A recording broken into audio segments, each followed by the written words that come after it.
Seja bem-vindo ao nosso podcast Propostas de Deus. Eu falava respostas antes, né? Uma proposta fica mais curto. Mas chegamos finalmente a Jeremias. E a promessa é fazer aí em torno de 30 minutos. Vamos tentar. Vamos tentar. Então estamos aqui com Vinícius U. Pessoa. E vamos começar então lembrando a história dos profetas das 5 sessões, né? As primeiras 2 são pré-assírias. A gente começa com o prumo de quem? De Amós. Prumo de Amós. E Oséias, que a imagem é de uma prostituta. Muito bem. Nós temos, esses foram os 2 que falaram para quem? Israel ou Judá? Israel. E Judá, nós temos Miqueias, que a imagem era aquele com o martelinho que bate na mesa. Juiz. Eu dei uma dica bem distante, né? Bem distante, nossa, estava pensando em marceneiro. Mas chegou no juiz. E nós temos primeiro Isaías, que é a vinha de Isaías, que é o nosso episódio menos visto. Um vacilo. Que a vinha é tão legal, né? A vinha é muito legal. A vinha é bem legal. Depois tem o período assírio. Período assírio, temos Jonas e Naum. Jonas com o seu potencial. Isso. E Naum é uma palavra em hebraico. É din? Din, isso, julgamento. Aquele julgamento que vem para acabar, né? E para a justiça retributiva. A justiça retributiva, que não é distributiva, que é a justiça, né? Aqui se faz e aqui se paga. Se paga.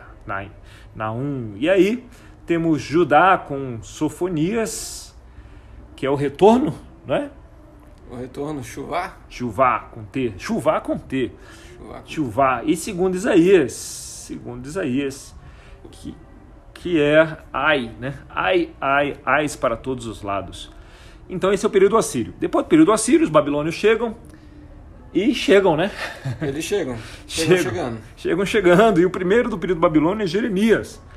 A gente pode até falar que Jeremias também é um pouquinho do período pré-babilônio, né? Porque ele está bem ali, sim, no finzinho, e entra pelo período babilônio, porque Jeremias profetiza por muito tempo. 52 capítulos, né? 52 capítulos, coletânea de profecias de Jeremias. Então, a observação aqui de Jeremias é que é um cara que gostava de natureza, né? Então, árvores e bichinhos se encontra em Jeremias. Foi um profeta ecológico, né? Cada profeta, então, já falamos dos temas, e a imagem de Jeremias, ele é chamado do profeta chorão, né? Então nós temos a imagem de Jeremias, são as lágrimas. A gente fala das imagens, né, para que a gente tenha uma palavra.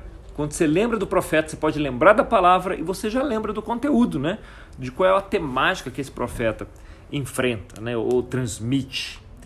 E, claro que Jeremias, ao longo de 52 capítulos, teria mais de uma imagem, né? Mas a mais prevalente são as lágrimas salinas que escorrem pelo rosto. Eu lembro do irmão da igreja que falava que ele é o profeta chorão. Profeta chorão, né? Não é só ela, não. Muitos chamam ele de profeta chorão. Profeta que chora. A tarefa que ele recebeu também, né? Era realmente intimidadora. Então Jeremias ficava #chateado. Chateado. Em bons momentos ele tinha suas crises. Ele disse assim para Deus, né? O Senhor me seduziu. Eu fui seduzido. Eu achei que eu estava sendo chamado para uma tarefa gloriosa. Mas descobri que esse trabalho para o qual eu fui seduzido na entrevista de emprego é um trabalho realmente duro, incrivelmente difícil, e eu tenho que passar essa mensagem que o Senhor me dá. Só que o povo não gosta dessa mensagem, e ele tem que passar essa mensagem por muitos e muitos anos, talvez décadas.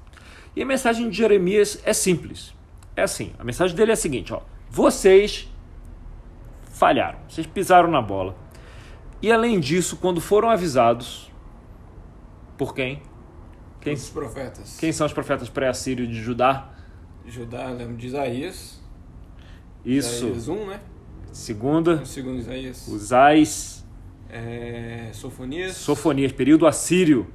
Esse é o período assírio de Judá. Sofonias e segundo Isaías. Tem Chuvá e Ais. São mensagens fortes, né? Sim. Mensagens fortes. Então eles não retornaram. E a mensagem de Isaías que Jeremias está trazendo é essa mesmo. Falou, vocês foram avisados e o tempo de retornar é fini.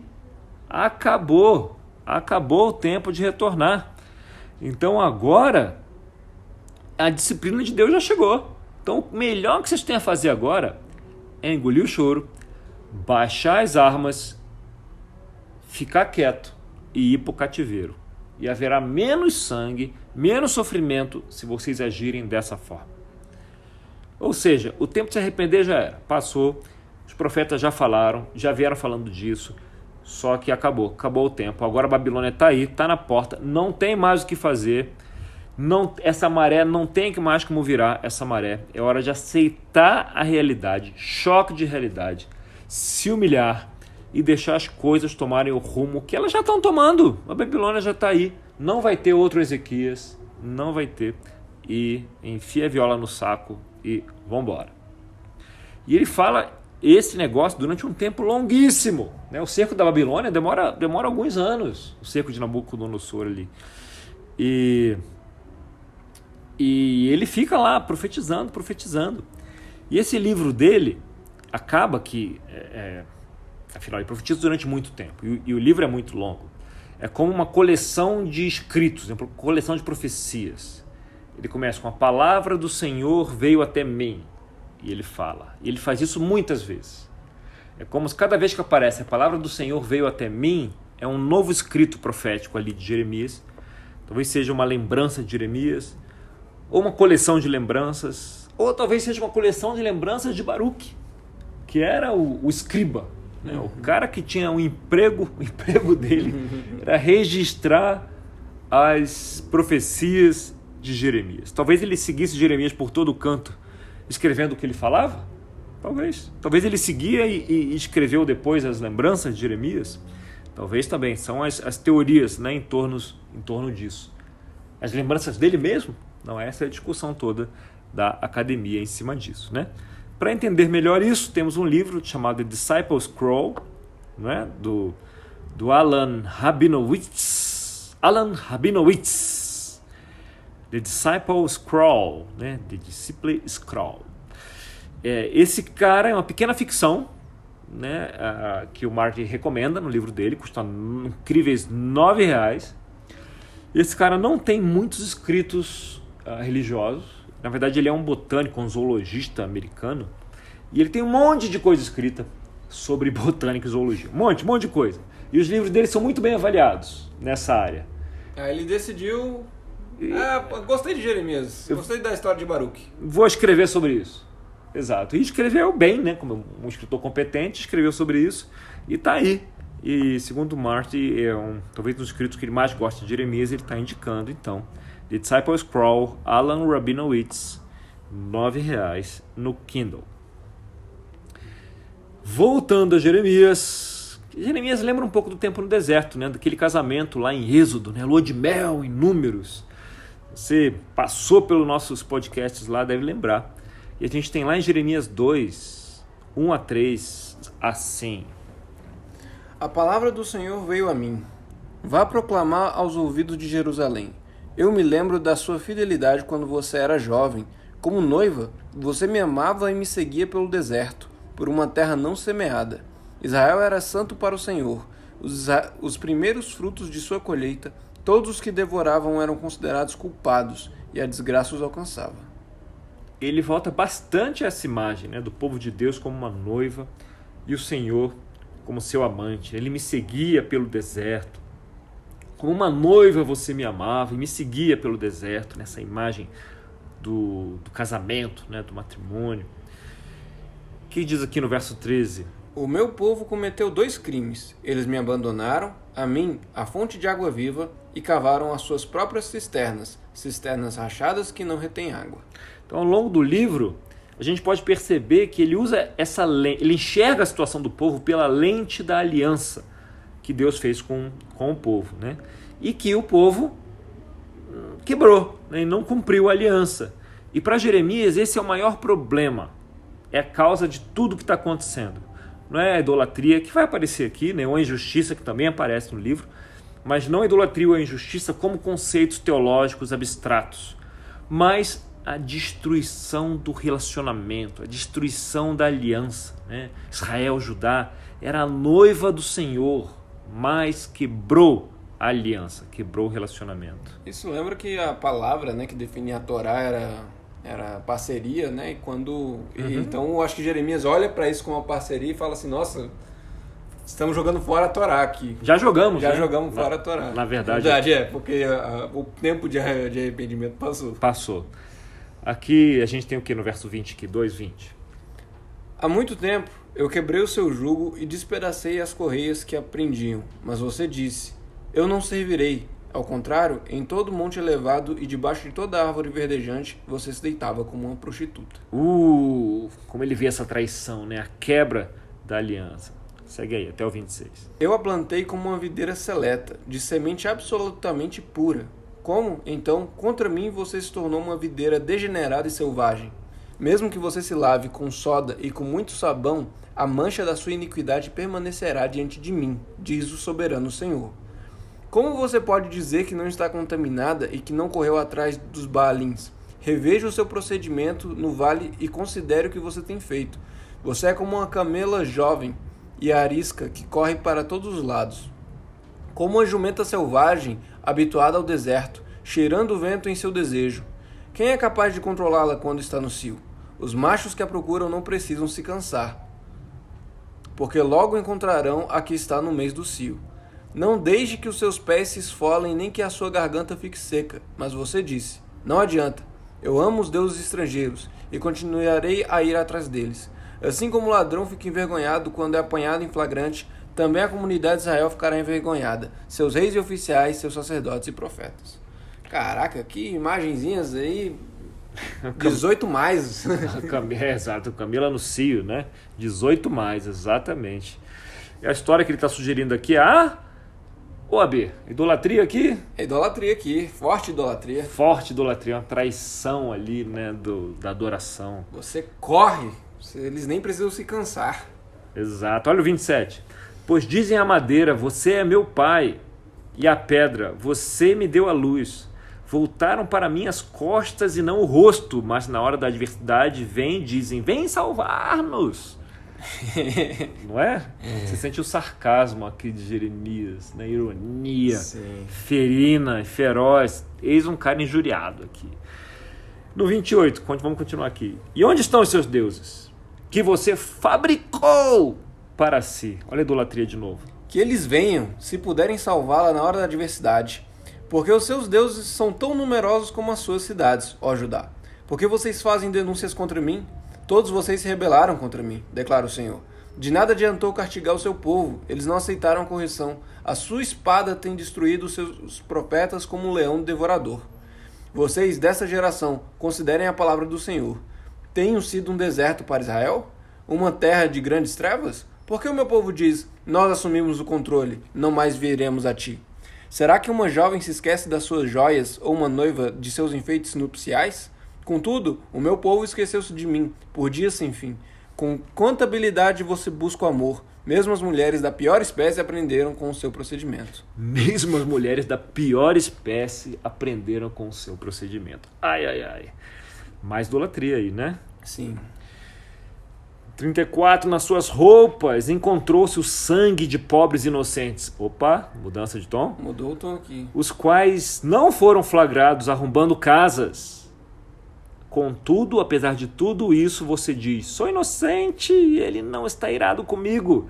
Mas eu passarei sentença contra você, porque você disse que não pecou.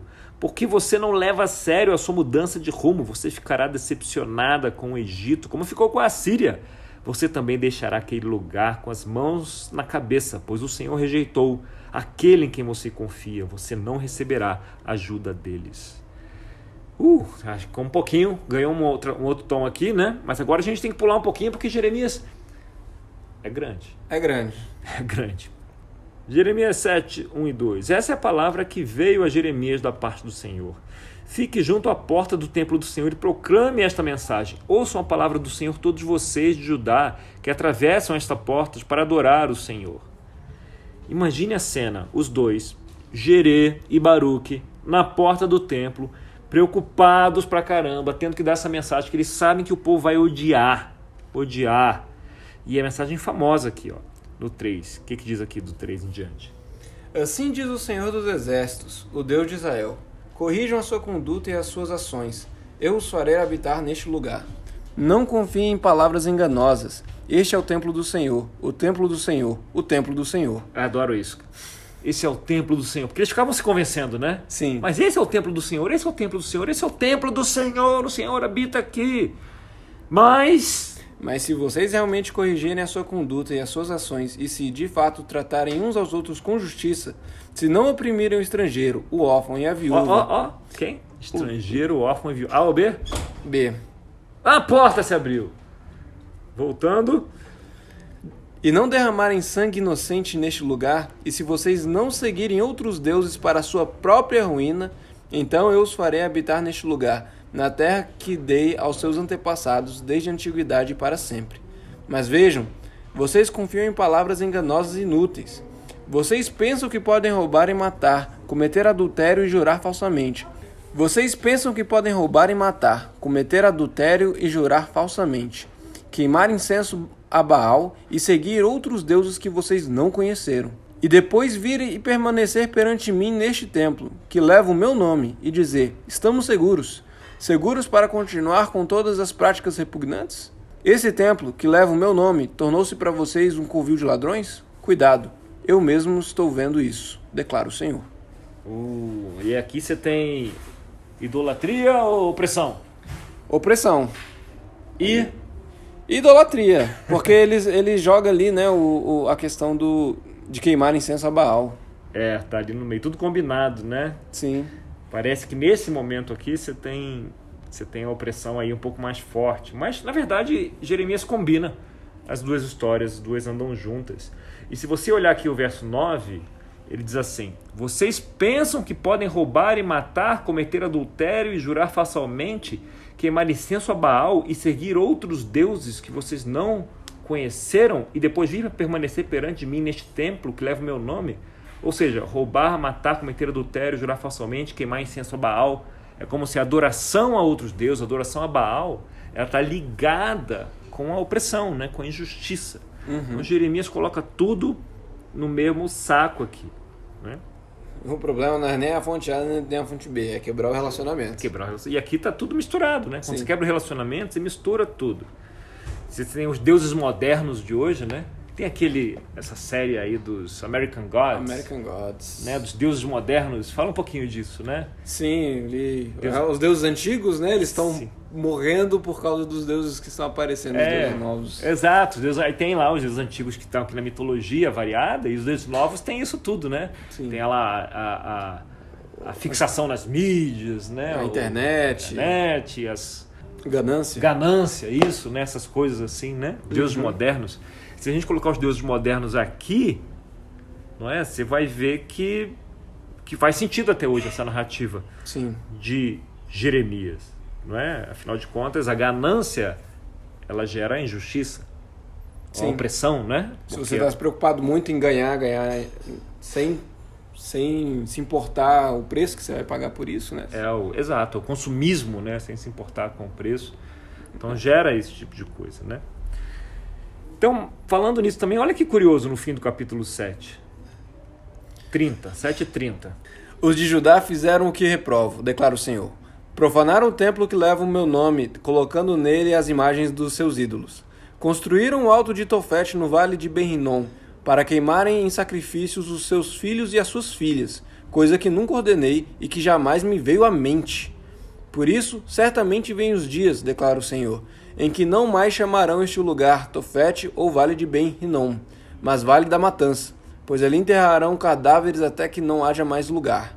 Então, os cadáveres desse povo servirão de comida para as aves e para os animais, e não haverá quem os afugente. Darei fim às vozes de júbilo e de alegria, às vozes do noivo e da noiva nas cidades de Judá e nas ruas de Jerusalém, pois esta terra se tornará um deserto. Ele fala, aparece aqui, né, desse vale onde eram sacrificados filhos e filhas, né, na adoração aos ídolos, né, a Moloque, desde a época sempre teve aqui e ali, né? Mas no pai de Ezequias, de Acás, né? Fortalece esse tipo de coisa, né? E o negócio aqui eles voltam a fazer isso, né? Depois.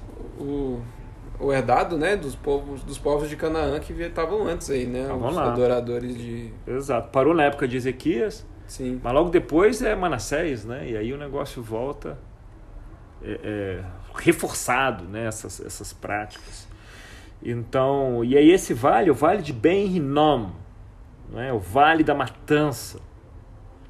É esse vale onde eram sacrificados os filhos e os filhos.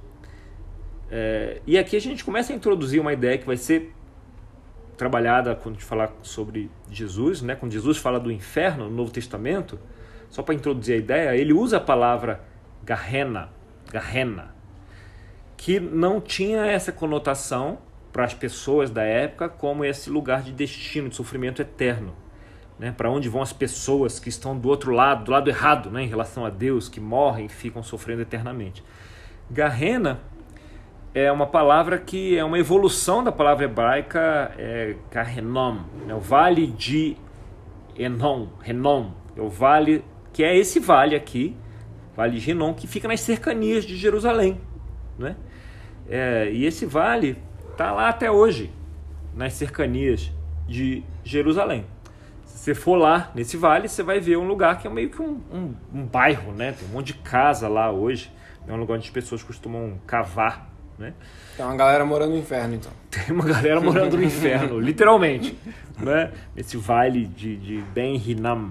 Ben-Hinnom, na verdade, já é o vale de Hinnom, né? Falar vale de Ben-Hinnom, falar o vale do vale de Hinnom, não é? Então, quando Jeremias fala do Tofete, ele fala exatamente deste lugar, né? Então, no verso 31 diz: construíram no alto de Tofete, no vale de Ben-Hinnom, para queimarem em sacrifícios os seus filhos e as suas filhas, coisas que nunca ordenei e que jamais me veio à mente.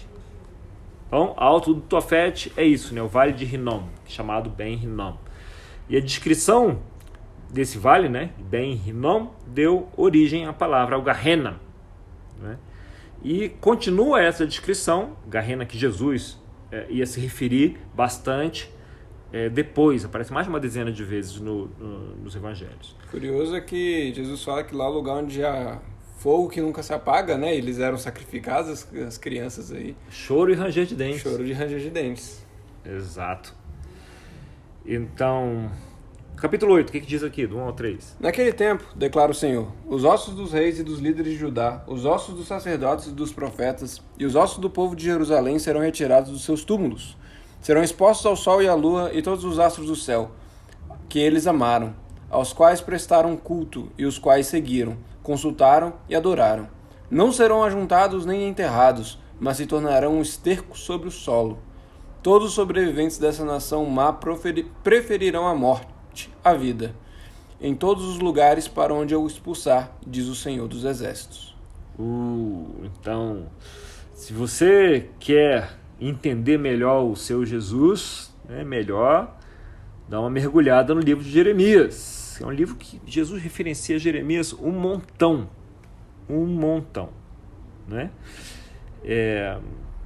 E aí, depois disso, ali temos uma outra imagem. Peraí, antes disso, essa ideia de Gehenna, né, aquele vale que fica lá de Jerusalém, que hoje foi tem casas ali, né? Na época de Jesus, considera-se que ali era um lixão, né? É onde eram depositadas todo o rejeito, né, de Jerusalém ali ia para aquele vale. E as pessoas conheciam aquele vale, né? O pessoal que era excluído da comunidade, com certeza alguns leprosos, né? E pessoas que tinham certo tipo de doenças e excluídos de variados tipos, né, iam lá e buscar algum alimento, alguma coisa ali naquele vale. Era um lugar de choro e ranger de dentes, um cheiro horroroso, né? Então era uma imagem, né, que Jesus usava bastante para se referir, ele se referia ao inferno, né, a Gehenna, né, era um lugar que existia de verdade. E aqui Jeremias faz referência, né, a a esse lugar, né? O que Deus ia fazer nesse lugar. Esse é um vale de morte. Jeremias mais adiante, vamos avançar um pouquinho, né? Lá no verso 19, no verso 10, Deus pede um teatro aqui para Jeremias. Capítulo 19, verso 10. O que diz aí? Depois quebre o vaso de barro diante dos homens que o acompanharam. Isso, na frente de todo mundo, lá na rua. Continua aí, no 11, o que diz? E diga-lhes, assim diz o Senhor dos Exércitos, assim como se quebra o vaso de oleiro, que não pode ser mais restaurado, quebrarei este povo e esta cidade, e os mortos em Tofete serão sepultados até que não haja mais lugar. Olha, serão sepultados os mortos em... Aonde serão mortos? Em Tofete. Tofete. De novo, mesmo lugar. Mesmo lugar. Referências ao mesmo vale. 12 a 15, o que diz aí? 19, 12 a 15. Assim farei a este lugar e aos seus habitantes, declara o Senhor. Tornarei esta cidade como Tofete. De novo. As casas de Jerusalém e os palácios reais de Judá serão profanados, como este lugar de Tofete. De novo.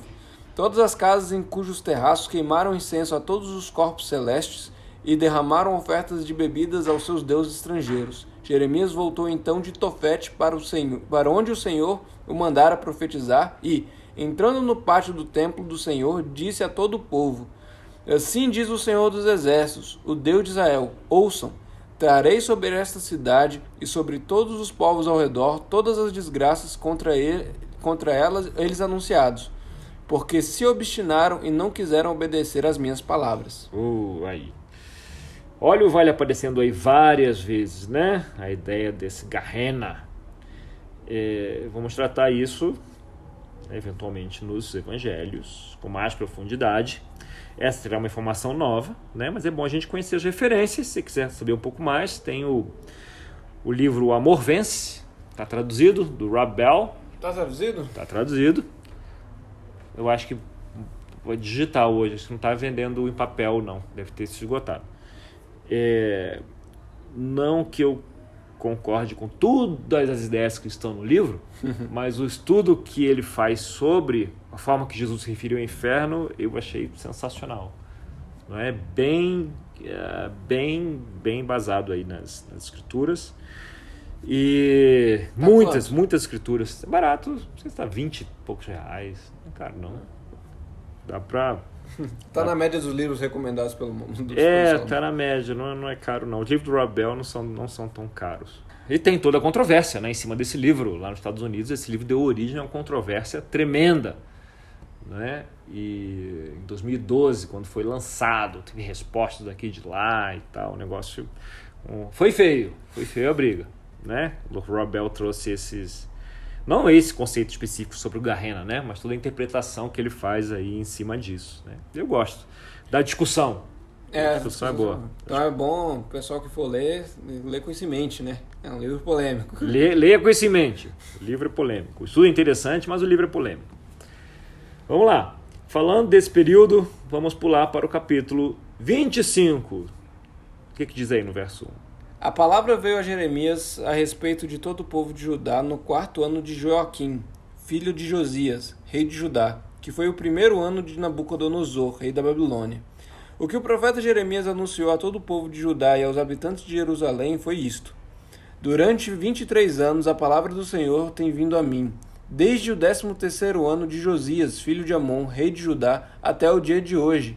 E eu a tenho anunciado a vocês, dia após dia, mas vocês não me deram ouvidos. Embora o Senhor tenha enviado a vocês os seus servos, os profetas, dia após dia, vocês não os ouviram nem lhes deram atenção. Quando disseram, converta-se cada um do seu caminho mau e de suas más obras, e vocês permanecerão na terra em que o Senhor deu a vocês e os seus antepassados para sempre. Não sigam outros deuses para prestar-lhes culto e adorá-los. Não provoquem a minha ira com ídolos feitos por vocês, e eu não trarei desgraça sobre vocês. Mas vocês não me deram ouvidos e provocaram a ira com os ídolos que vocês fizeram, trazendo desgraça sobre si mesmos, declara o Senhor. Portanto, assim diz o Senhor dos Exércitos: visto que vocês não ouviram as minhas palavras, convocarei todos os povos do norte e o meu servo Nabucodonosor, rei da Babilônia. Curioso que ele fala que Nabucodonosor é servo dele, né? Declara o Senhor: E os trarei para atacar esta terra, os seus habitantes e todas as nações ao redor. Eu os destruirei completamente e os farei um objeto de pavor e de zombaria, e uma ruína permanente. Darei fim às vozes de júbilo e de alegria, às vozes do noivo e da noiva, ao som do moinho e à luz das candeias. Toda esta terra se tornará uma ruína desolada, e essas nações estarão sujeitas ao rei da Babilônia durante 70 anos. 70 anos. E aí temos um pouco de esperança. Agora, né, no verso 12. Quando se completarem os 70 anos, castigarei o rei da Babilônia e a sua nação, a terra dos babilônios, por causa de suas iniquidades, declara o Senhor, e a deixarei arrasada para sempre. Cumprirei naquela terra tudo o que falei contra ela, tudo que está escrito neste livro e que Jeremias profetizou contra todas as nações. Baruque escrevendo, né? Porque os próprios babilônios serão escravizados por muitas nações, grandes reis. Eu lhes retribuirei conforme as suas ações e as suas obras. Vai chegar a tua hora também, né? Din está chegando. Din está chegando para eles também, não só para a Síria. A impressão que temos é que, assim, Jeremias está falando, vocês não me ouviram, eu avisei, os profetas avisaram, vocês não ouviram, agora não virem seus corações, não adorem outros deuses. Né? E parece uma referência aí à fonte A, mas temos uma relação desse momento aqui com o final do livro de Crônicas, que na Bíblia hebraica, o fim do Taná, fica bem no finzinho da Bíblia, dos escritos, né? Então, 2 Crônicas 36, 20 e 21, o que acontece no fim? Nabucodonosor levou para o exílio, na Babilônia, os remanescentes que escaparam da espada, para serem seus escravos e seus descendentes, até a época do domínio persa. A terra desfrutou os seus descansos sabáticos, descansou durante todo o tempo da sua desolação, até que os 70 anos se completaram, em cumprindo a palavra do Senhor anunciada por Jeremias. Jeremias diz que, enfim, ele informa que a terra, enfim, desfrutará o descanso sabático. Lembre-se que o livro de Crônicas foi escrito muito tempo depois. Mais de 400 anos depois, com a vantagem de poder olhar em retrospectiva, né, com todo o aprendizado desse tempo aí de exílio. E agora, de novo, a gente vê essa perspectiva. Né? O cronista, no fim do livro de Crônicas, está falando que a terra, enfim, teria o seu descanso sabático. Ou seja, para ele o Shabá foi quebrado, né, a injustiça estava presente, não havia shalom. E agora o cronista conecta isso com a terra em si, não é? Evidentemente eles não estavam respeitando o Shabá, nem os 7 anos, nem o jubileu, não estavam observando nada disso, a terra não estava tendo seu descanso sabático, e não estavam se preocupando com a justiça, com o mishpá, qualquer justiça. Quando o sabático já não é respeitado assim, é porque o negócio já desandou muito antes disso, completamente. Então, novamente, o livro de Crônicas traz essa perspectiva da combinação, né, de toda quando você se afasta da Torá, né? Então a idolatria e a injustiça andam juntas, está tudo combinado. Não haveria jeito realmente das pessoas acharem a mensagem de Jeremias encorajadora. De jeito nenhum. Não tinha essa chance. A mensagem de Jeremias era uma mensagem de destruição. E não só isso, de destruição iminente, irreversível, imutável, irreversível. Quando você vê ele falando com Zedequias, no finzinho, dá uma dó, porque o rei de Israel, ele não acredita, porque tem um monte de gente falando outras coisas. E Jeremias fala, ele implora para Zedequias, vai, bicho, se entrega, vai ser pior, os caras vão... Vai morrer muita gente. E você mesmo, e você vai ser poupado, sua família vai para lá. E Zedequias fica ouvindo os conselheiros, outros profetas falsos, e ele vai e volta, e não tem força. Ele quer obedecer Jeremias, mas ele é fraco e não tem força. E aí chega Nabucodonosor, né? E aí chega e rapa todo mundo, fura os olhos dos filhos na frente de Zedequias e dele, e ele é levado para o cativeiro da pior forma possível, como Jeremias tinha avisado que ia acontecer. Então nem a mensagem de Jeremias o povo ouve. Mas quem ouve a mensagem de Jeremias, curiosamente, são os babilônios. Porque eles ouvem Jeremias e falam, pô, esse cara aí... Eles acham que Jeremias está falando a favor deles. Né? Em certa forma, sim. Né? Jeremias fala, que vai chegar a vez deles também, né? Mas ele fala tanto para os caras se entregarem que eles deixam Jeremias em paz. Fala, deixa esse cara aí em paz, esse cara aí é legal, viu? Ele tava falando com a gente, tava falando pela gente. Parece que ele tá do nosso lado, deixa ele aí. Mas não tinha jeito do povo gostar da mensagem dele mesmo, não é? Jeremias estava muito insatisfeito com o emprego dele. Tava. Mas ele não pede demissão, não. Não pede, ele não tenta fugir pra Pazárgada. Não tenta fugir igual Jonas, ele segue. Então esse é Jeremias. Acho que a gente não conseguiu fazer em 30, mas passamos só um pouquinho. Pessoal, até a próxima! Você acha que acabou a lamentação? Não. Tem mais lamentação por aí. Jeremias não para de chorar. Não. Se é que é Jeremias, né? Se é que é Jeremias. Tradição diz que é, mas será? A ver.